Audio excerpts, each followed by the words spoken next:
So hey guys, welcome back to another video of this channel. और आज ये हमारे पीरियोडिक क्लासिफिकेशन ऑफ एलिमेंट्स जो कि क्लास 10th की केमिस्ट्री का 5th चैप्टर है, उसका 9th पार्ट है। तो अगर हम इस चैप्टर के बारे में बात करें तो अभी तक हम इस चैप्टर में बहुत आगे आ चुके और पीरियोडिक टेबल पे पहुंच चुके थे। पीरियोडिक टेबल में भी हमारा मेंडलीव की पीरियोडिक टेबल का डिस्कशन हो चुका था and we were now on the long form या फिर कह सकते हो आप modern form of periodic table. इसमें हमने ये पढ़ा था कि पीरियड्स क्या होते हैं, ग्रुप्स क्या होते हैं, और स्टार्ट कर लिया था हमने ट्रेंड्स के बारे में पढ़ना। अगर हम पीरियड्स के बारे में बात करें उसमें हमने मेटेलिक कैरेक्टर, एटॉमिक रेडियाई और रिएक्टिविटी ये सब का डिस्कशन किया था। और एक टॉपिक उसमें हमारा बचा था, that was nature of oxides. इसके बाद हमें पढ़ना होगा व्हाट आर द कैरेक्टरिस्टिक्स जो हम ग्रुप के बारे में पढ़ते हैं। चलिए फिर डायरेक्टली इससे स्टार्ट करते हैं। So nature of oxides.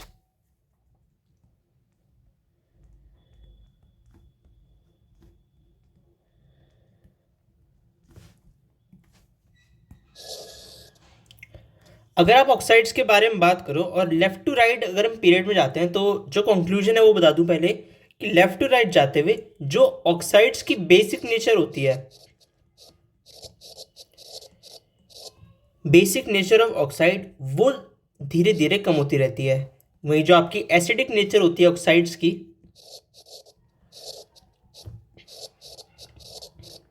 That increases.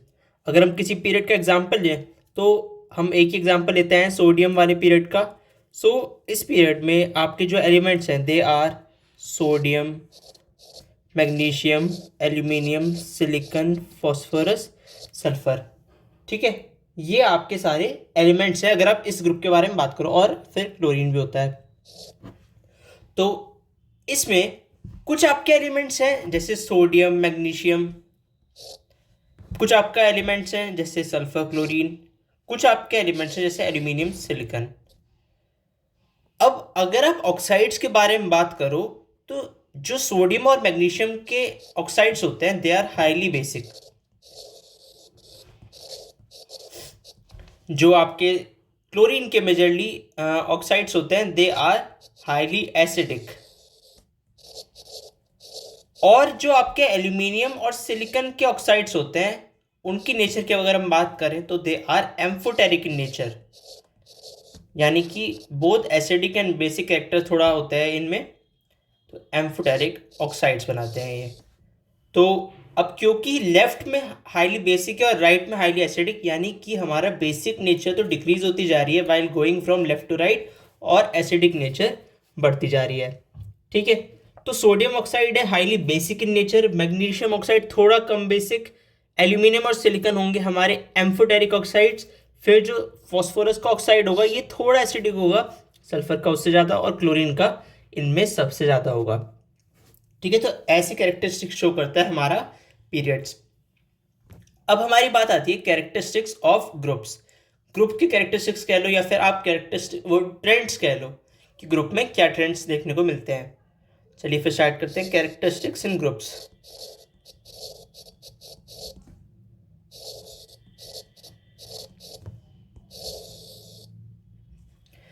ठीक है, कैरेक्टरिस्टिक्स ऑफ ग्रुप्स।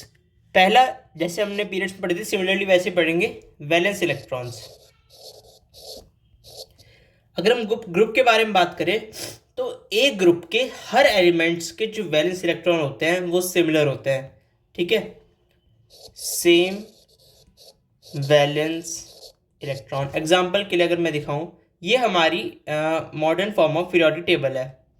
ठीक है, इसमें आप मैं 15 ग्रुप के अगर कंसिडर करूं, nitrogen, phosphorus, arsenic, antimony, bismuth, ठीक है, ऐसे ऐसे एलिमेंट्स हैं।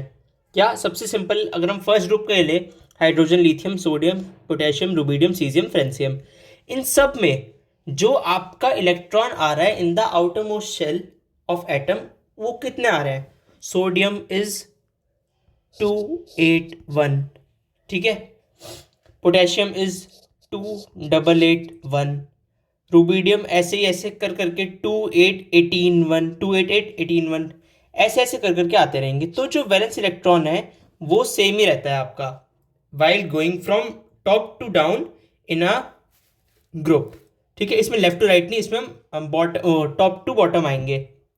तो जैसे अगर ग्रुप 1 की बात करो तो वो मोनोवैलेंट हुए, यानी 1 वैलेंसी। फिर डाईवैलेंट हुए, ट्राईवैलेंट, ऐसे ऐसे करते हैं हमारे आते रहते हैं। अगर आप सेकंड ग्रुप की बात करो, उसमें आता है आपका बेरिलियम, मैग्नीशियम, कैल्शियम। उसमें आप देखने आपको मिलेगा 2 2 2 8 2 2 8 8 2। तो जो वैलेंस इलेक्ट्रॉन है that will remain the same while you are considering, अगर आपका ट्रेंड देखा जा रहा है top to bottom in a group. ठीक है, ऐसी 13 में 3 3 वैलेंस इलेक्ट्रॉन होते रहेंगे, 14 में 4 4, 17 में 7 7 और 18 में 8 8।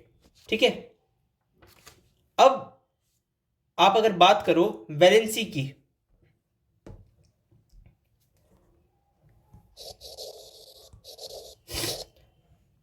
अब अगर वैलेंस इलेक्ट्रॉन सेम है तो जाहिर सी बात है अभी जो हमने ट्रेंड देखा वैसे ही इसमें वैलेंसी भी सेम रहेगी।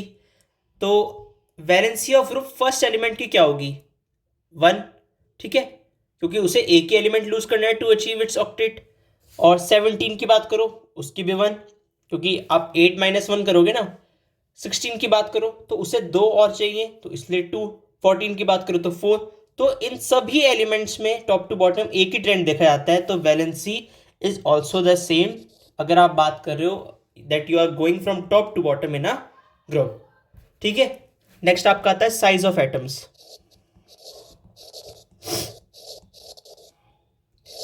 साइज ऑफ एटम की अगर हम बात करें तो आपके पीरियोडिक टेबल में while going from top to bottom, हाँ, while going from top to bottom, तो जो आपका साइज ऑफ एटम है या फिर एटॉमिक रेडियाई है इट इंक्रीजेस। ठीक है, कैसे? अब एक जगह तो है आपका सोडियम 281, फिर आपका आता है पोटेशियम 2881। ठीक है, अगर हम इनकी सिंपली बात करें तो आप देखोगे कि इसमें एक शेल बढ़ गया। अब अगर शेल बढ़ा है तो उसमें कुछ इलेक्ट्रॉन्स होंगे। अब क्योंकि एक एक शेल बढ़ रहा है हर आपके स्टेज पे जाते जाते, अलग अगले ग्रुप पे जाते जाते, तो इस वजह से आपका जो साइज होता है atomic size, atomic radii, that increases while going from top to bottom. आप फर्स्ट ग्रुप पे एग्जांपल लो, lithium, sodium, potassium, rubidium, caesium and francium. ठीक है, अगर मैं इनके एटॉमिक रेडियाई बताऊं, ये वैसे लर्न करने की ज़रूरत नहीं होती। कुछ हो सकता है कुछ एलिमेंट्स की आपको लर्न करने की ज़रूरत हो, सबकी नहीं, बिल्कुल ज़रूरत नहीं होती। ये ऑलरेडी प्री डिफाइंड थी तो मैं देख के डायरेक्ट आपके लिए लिख दी। अब ये जो आपके एलिमेंट्स हैं जिनकी 152 186 ऐसे ऐसे आप ध्यान दोगे बिल्कुल असेंडिंग ऑर्डर में रखे हैं और इसी ऑर्डर में हमारे ग्रुप में भी प्लेस्ड हैं। तो जो इनका ट्रेंड है वो हम इससे क्लियरली देख पा रहे हैं कि इट होल्ड्स ट्रू, क्योंकि आपका जो वेरिएशन आ रही है that is already only increasing only. ठीक है, ये कुछ नहीं है कि कितने उससे इंक्रीज होगा, कि पहले में अगर 32 का 34 का डिफरेंस है तो अगले में तो लेकिन 14 और 31 आपका 45 का डिफरेंस है। तो ऐसा कोई नेसेसरी नहीं है कि उतने किसी पर्टिकुलर इंटरवल के बाद चेंज होगी, वो नहीं। यहाँ पर आपकी इंक्रीज होते रहेगा आपके एटॉमिक रेडियाई या फिर atomic size, it increases while going down in a group. अभी जो एटॉमिक रेडियाई है ये मेंशन्ड है इन पिकोमीटर, जो आपकी यूनिट होती है while measuring the atomic size. ठीक है, तो ये थी आपकी एटॉमिक रेडियाई की नेचर। अब जो हमारा नेक्स्ट टॉपिक आएगा केमिकल रिएक्टिविटी या मेटेलिक कैरेक्टर वाले, वो सब हम नेक्स्ट वीडियो में पढ़ेंगे। सो फिलहाल आज के लिए इस वीडियो में इतना ही। Thanks for watching this video. अगर आपका कोई भी सजेशन है so please comment down below, subscribe the channel and stay tuned for it updates. Thank you.